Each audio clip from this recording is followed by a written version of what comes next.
Hello friends, in this episode of Dev Insight, we will implement a simple generic platformer using Godot 4. The player's goal is to collect as many coins as possible to beat the high score, if it weren't for Mr. Spikes, who is keen to stop the player from completing his epic quest.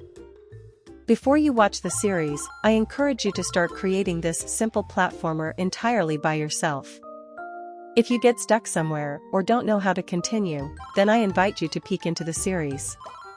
If you are totally new to Godot or just looking for some entertainment, you can check out the series as well. Here you get a good impression of what it's like to implement a game with the Godot game engine, and who knows, maybe you'll be motivated enough to deal more with Godot afterwards. Or less. Who knows? Link to the assets is in the video description. So I'm out for now, and we'll see each other in the next video.